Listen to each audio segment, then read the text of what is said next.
enforcement. If you can't pay, they'll take it away. Let's roll. Stuart McCracken and Elmore Victor are High Court enforcement agents who work across the north of England. Oh, it's a beautiful day indeed. It's 7:30 a.m. They're in Liverpool on their way to evict a family who are behind with their rent. If people don't pay the rent, then they've got to be evicted. The landlord claims he hasn't received anything from them for months. But there's a complication. From what we can read in the notes, one of the occupants is classed as vulnerable. It's a child, I believe. Is it a child? I mean, the case notes say it's a vulnerable child, but that's so wide open, isn't it? It can be wide open, yeah. Vulnerable is a wide umbrella. 47, 49. There we go.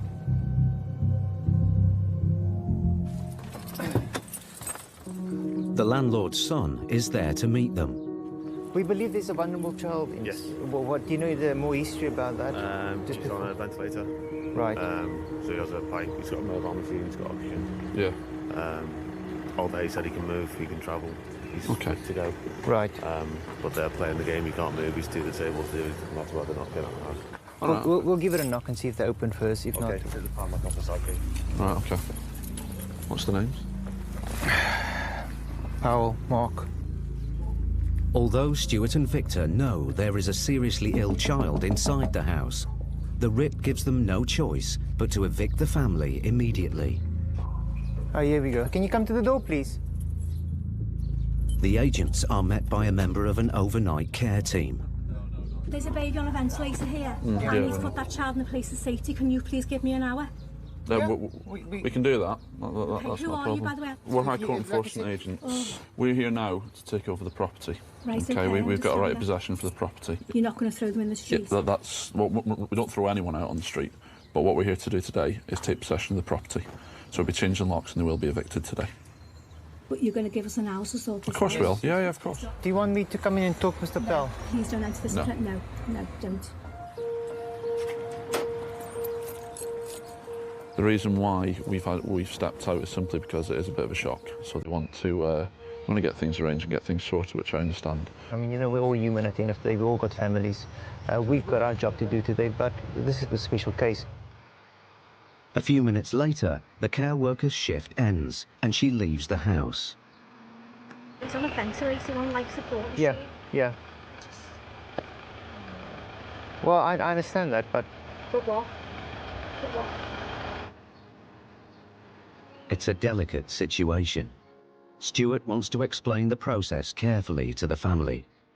We'll try and give you as much time as possible, because I know it's not the best situation at all. Right. So the best thing for you to do now is pack like an overnight bag, something like that. You can come back and get your stuff, simply just change the locks, okay? So it's a horrible situation, I understand that. He knows we've got an ill baby. Yeah.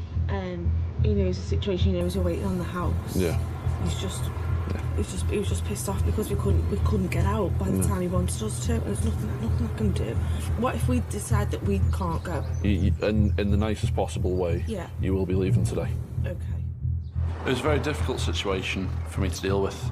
You've got to start thinking from the tenant's point of view and not just from the landlord's point of view, that there is a child here that is dependent, his life is dependent on what you do and what your actions are.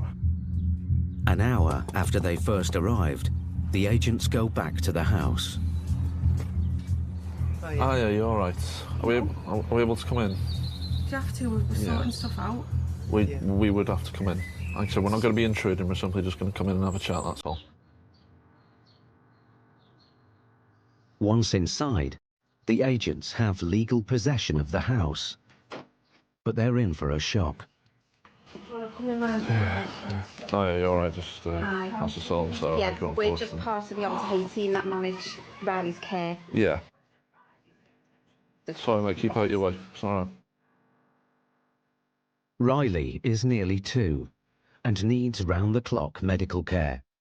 He can't breathe on his own and is on constant life support. He lives here with his father Mark, mother Claire and big brother Callum. He's a beautiful boy, isn't he? Yeah, lucky to have him. We found out on a 20-week scan that he had a heart problem because his heart was back to front, and it's in the centre of his chest. Oh, right. Because he's got one small lung, so obviously it hasn't pushed it to where it should have been. Because his heart, when they're 8 weeks old in the womb, your heart's meant to do a 360 degrees turn. Right. And his has only done half. And when he was born, he didn't think he was going to live. He has to have a ventilator to help him breathe. What does the doctor say long-term in that? Hopefully he'll be off it by the time between the age of now and 10. He can go up to the age of 10. I was quite shocked when we walked in and it was a little boy on a life support machine. It's about 2 years old. It was a big shock and emotional, very emotional, to be honest with you. In a situation like that, you do think of your own family and you also realise how blessed we are.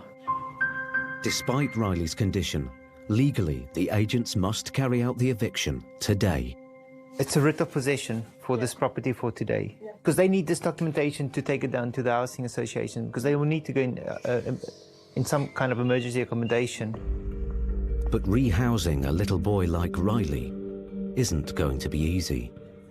He needs plug sockets to run his life support equipment off. That needs testing and safety testing. All that takes about 2 or 3 weeks to set up. Yeah, well, you're not going to be able to get that in emergency accommodation. So there's absolutely no way to appeal this or to... No.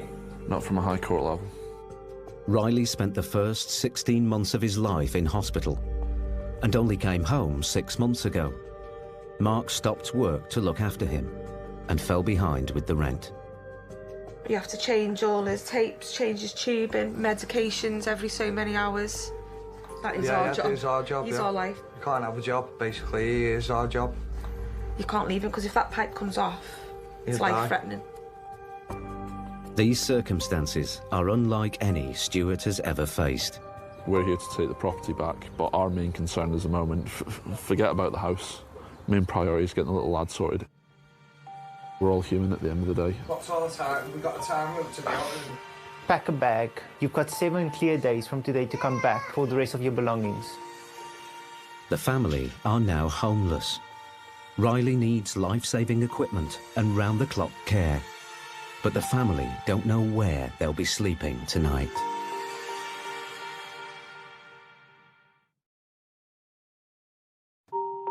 Now, the family have to make a crucial decision.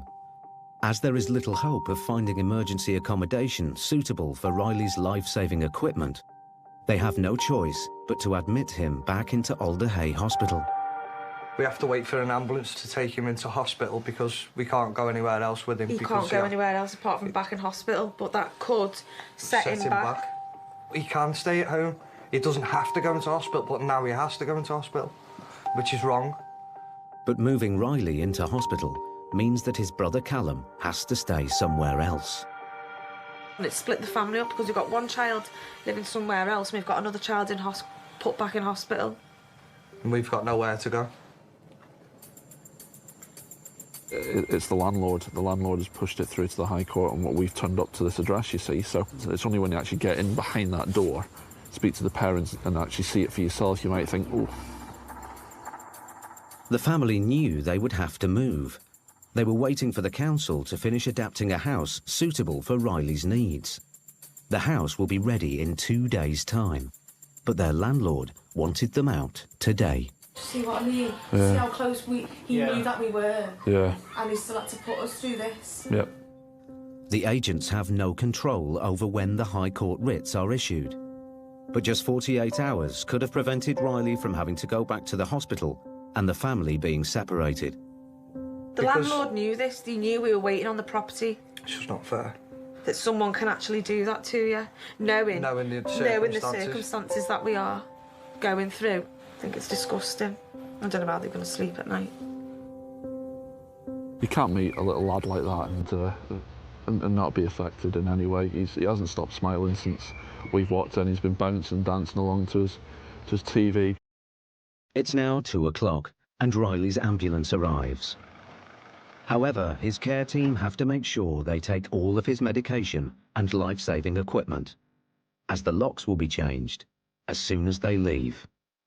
2 vents, yeah. 2 suction machines. Yeah. One SATS monitor. Yeah.